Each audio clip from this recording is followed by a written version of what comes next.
Some friends and I recently visited Venta Icenorum, which is the site of the former Iceni tribe capital, located just outside of Norwich.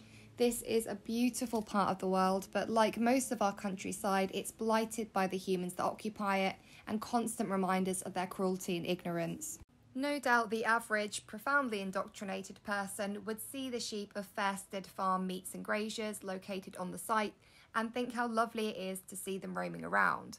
Those of us who are awake feel nothing but sadness, knowing that they've been bred for the sole purpose of being exploited and killed and face the most violent and terrifying death imaginable. In the very first field of sheep that we stumbled across, we saw this poor girl suffering with what looks like advanced cancer. Huge amounts of tumours with necrosis, red raw and blackening tissue. She was in an appalling state. Of course, our first thought was how can we get her to safety, but everything was stacked against us. The location is awkward logistically, we have very little financial and practical support, and it was clear the sheep would need a lot of veterinary treatment in order to have any chance of survival. Add to that the fact that I'm on extremely strict Crown Court bail and have had it made very clear to me by the judge that if I take any more animals to safety, I will go straight to prison. I'm on 5 charges of animal cruelty on top of theft for the liberation of 5 lambs, because that is the sheer insanity of the world that we live in, where taking animals to sanctuary is animal cruelty, but taking animals to have their throats slashed is just what hard-working animal lovers do. So with a heavy heart and knowing we'd failed her the second we walked away, I did what all the normal people would do, all those who believe in the system and the right way of doing things. First I rang the farmers, who are such neglectful pieces of shit that their idea of caring for the sheep is pinning a note with their phone numbers up in the field and expecting members of the public to report any issues. Neither of them answered for hours, but eventually Tracy picked up. With as much politeness as I could muster towards someone who exploits and kills the most innocent, gentle and vulnerable of sentient beings for a living, I asked her to relinquish the sheep to a sanctuary, knowing exactly what the answer would be. So let's hear what this parasite had to say for herself, and whilst you're listening, count how many lies she tells in just 1 minute. Right, it's just obviously it's been there for a very long time, and I don't see how that can be fine. It looks really sore and infected. How can that be fine? Because she's been treated for it.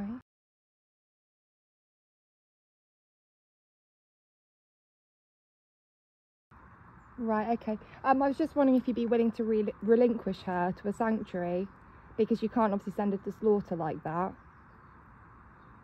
We have no intention of.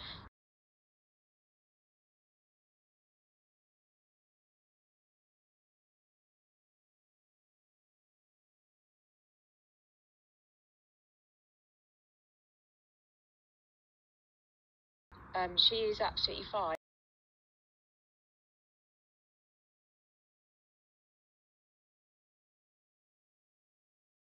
Obviously, we do care for the animals deeply.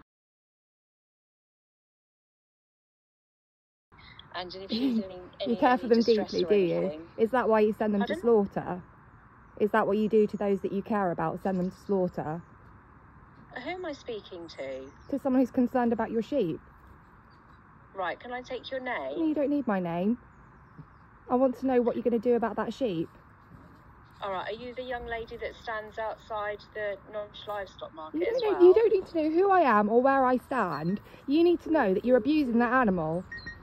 I knew she wouldn't relinquish the sheep. Farmers are so egotistical, they're weirdly prideful and obsessively property orientated, and they do genuinely view other sentient beings as objects that they can own. So they would rather that she dies and bring them no profit than give away what they see as their property. And so I contacted DEFRA, Trading Standards, and the ANAG PR agency, the RSPCA, that's the Royal Society for Perpetuation of Cruelty to Animals. Because whilst I know they're completely useless and don't give a shit about animals, this is what I'm supposed to do, right?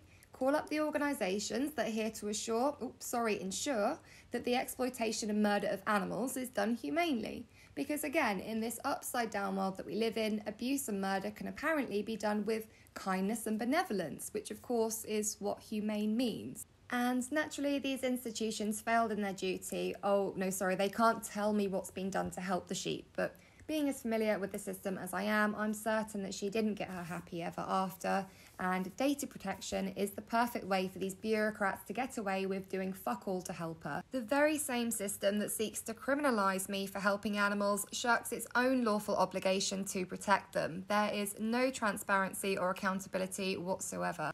So back we went to the farm a week later, and the whole field has been cleared with no trace of the sheep with the massive tumours.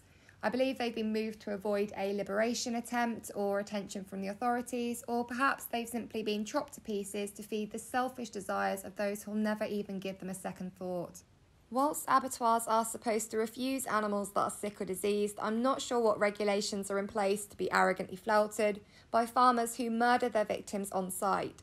I wouldn't be at all surprised if her cancer-riddled body ends up on the supermarket shelves. I wasn't going to name her as I didn't spend enough time with her and did nothing to help her, so I don't feel that's a privilege that I have. But not only is she and her really depersonalising, but the name Maggie just keeps manifesting in my mind. Like, it's not a name that I've consciously chosen, it's just there really prominently. So she'll always be Maggie to me.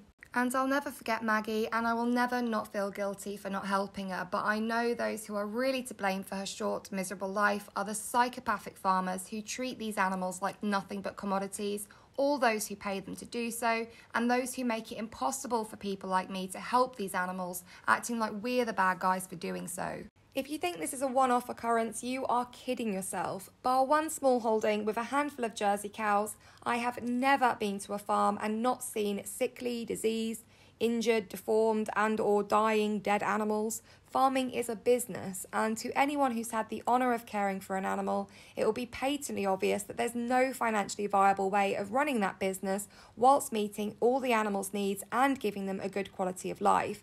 Treatment for Maggie could have run into thousands. Do you really think the farmers are going to spend that on an animal with whom they have no bond and is worth to them, I would guess, around £100?